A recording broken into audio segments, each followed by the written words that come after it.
दोस्तों, मुंबई के गिरगांव इलाके में बने मैजेस्टिक थिएटर में एक फिल्म का शो होने वाला था, जिसके लिए उस फिल्म के एक विज्ञापन में लिखा था, बोलते गाते और नाचते कलाकार देखिए। दूसरे पोस्टर पर लिखा था, सभी जीवित, सांस लेते हुए और 100% बोलते कलाकार।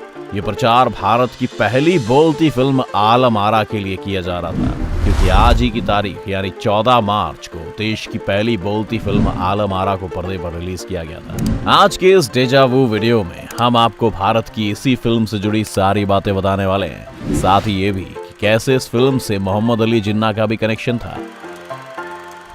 दोस्तों, आलम आरा के जन्म की कहानी में कई रोचक किस्से जुड़े हुए हैं, लेकिन अगर कहानी को शुरू से समझें तो पहला सवाल यही आता है कि जब देश में साइलेंट फिल्में बनी रही थी तो बोलती फिल्म को बनाने का आइडिया किसका था? इसका जवाब है आर्देशीर ईरानी, जो कि एक पारसी थे। एक बार आर्देशीर ईरानी ने एक बोलती हुई इंग्लिश फिल्म देखी जिसका नाम था शो बोट। इसमें गाने भी थे।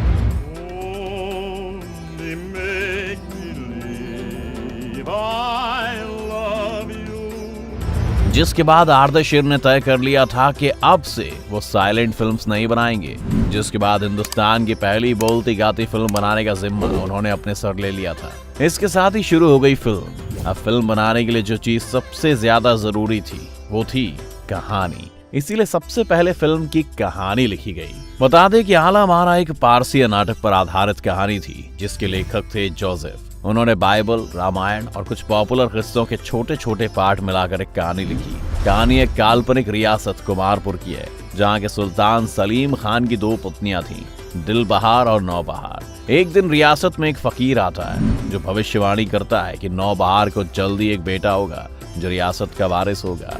इस बात से दूसरी रानी यानी दिलबहार जलने लगती है। बदले की भावना से भरी हुई दिलबहार रियासत के प्रधानमंत्री आदिल खान पर डोरे डालने की कोशिश करती है ताकि वो भी गर्भवती हो जाए। आदिल खान उसकी इन हरकतों का विरोध करता है तो दिलबहार उसे जेल में डलवा देती है। इन्हें भी ले जाओ और कैद कर दो तहखाने में। और फिर आदिल खान की गर्भवती पत्नी को रियासत से निकाल दिया जाता है।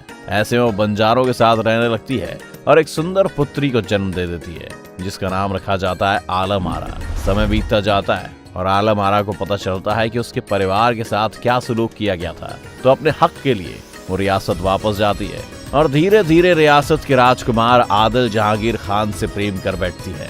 कहानी कुछ यूं खत्म होती है कि आलम आरा अपने पिता को कैद से छुड़ा लेती है और उसका प्रेम भी सफल हो जाता है। इस तरह की हैप्पी एंडिंग वाली ये कहानी तैयार तो हो जाती है।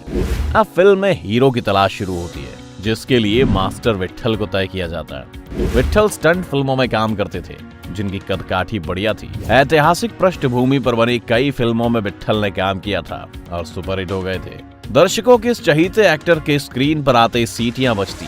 1930 आते आते तो मास्टर विट्ठल सबसे महंगे हीरो बन चुके थे।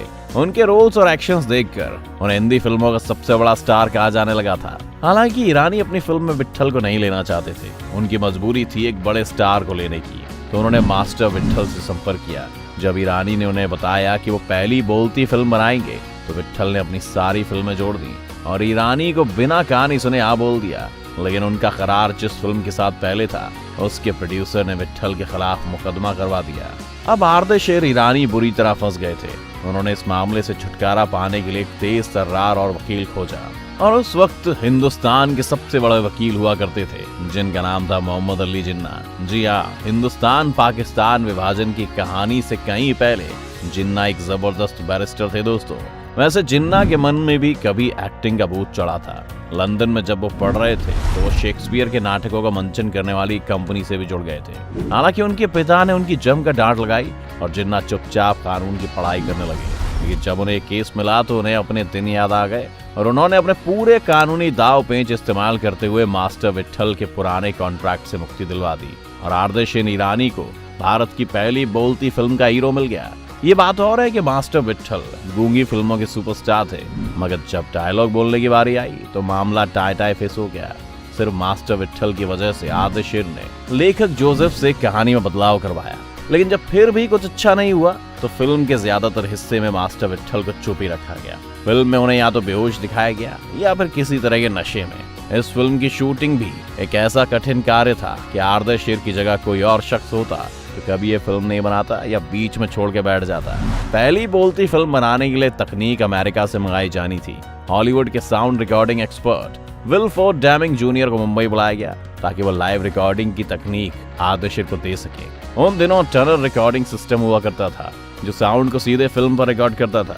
ऐसे में इसके इस्तेमाल की तकनीकी जानकारी होना बहुत जरूरी था। अब मजे की बात यह थी कि जिस स्टूडियो में शूटिंग हो रही थी वो रेल की पटरी के पास था। जब जब ट्रेन गुजरती उसकी आवाज भी रिकॉर्ड हो जाती। इसलिए तय किया गया कि शूटिंग सिर्फ रात को होगी, वो भी 1 से 4 बजे तक। एक साइलेंट फिल्म की शूटिंग इससे 1/3 समय में हो सकती थी, मगर टेक्नोलॉजी और रात की शूटिंग की वजह से इस फिल्म का बजट करीब 40,000 रुपए हो गया। आलम आरा से पहले जो भी फिल्में शूट होती थी वो स्टूडियो में आउटडोर शूट होती थी। सूरज की रोशनी और रिफ्लेक्टर्स का इस्तेमाल किया जाता था।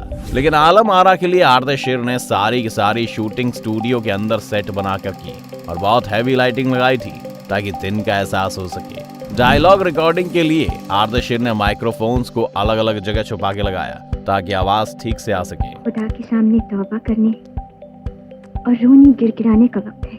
कौन हो तुम? आलम आरा यही है। इनके आने से रास्ते में फूल खिल गए। जब तक आलम आरा बन के तैयार नहीं हो गई और उसकी पब्लिसिटी शुरू नहीं हुई तब तक किसी को कानो कान खबर नहीं थी कि आर्दर शेर ईरानी ने 78 कलाकारों के साथ एक बोलती फिल्म बना ली है। अब शूटिंग के बाद आई बारी फिल्म की पब्लिसिटी की। पब्लिसिटी ने धूम मचाना शुरू कर दिया। उस दौरान 4 आना यानी 25 पैसे का टिकट था। पहले शो से थिएटर के बाहर भीड़ जमा हो गई। उन दिनों कोई लाइन में लगकर टिकट लेने का सिस्टम तो था नहीं। ऐसे में फिल्म रिलीज के दिन सुबह से ही लोग पहुंच गए। दिन गुजरता गया। शो का टाइम जैसे जैसे नजदीक आ रहा था भीड़ अनियंत्रित होती जा रही थी। एक पल तो ऐसा भी था कि आर्दर शेर, अब्दुल्ला और फिल्म के बाकी लोग भीड़ को चीर कर अंदर थिएटर तक नहीं जा पा रहे थे। रास्ते में ट्रैफिक जाम हो गया। इसी कारण पहली बार टिकट ब्लैक भी आलम आरा में ही हुआ था। वो टिकट बिका था 5 रुपए में, यानी करीब 20 गुना कीमत पर। भीड़ इतनी अनियंत्रित हो गई कि पुलिस बुलानी पड़ी। तकरीबन हर शो में पुलिस की मौजूदगी जरूरी होती थी। मैजेस्टिक सिनेमा में ये फिल्म करीब 8 हफ्तों तक दिखाई गई। शाम 5:30, 8 और रात 10 बजे शो का समय रखा गया था। आर्दर शेर ने मुंबई के बाहर कई शहरों के डिस्ट्रीब्यूशन अधिकार दूसरी कंपनीज को दिए और मोटा पैसा कमाया। खैर, इस फिल्म की कमाई का कोई डेटा तो नहीं है, लेकिन फिल्म ने अपनी लागत से कई गुना कमाई की थी और यही कारण था कि लोगों ने साइलेंट फिल्में छोड़कर बोलती हुई फिल्में बनानी शुरू कर दी, जो कि आज तक बनाई जा रही है। आपको कैसी लगी आलम आरा की कहानी, हमें कमेंट करके जरूर बताएं। साथ ही वीडियो को लाइक शेयर जरूर करें और चैनल को सब्सक्राइब कर लें।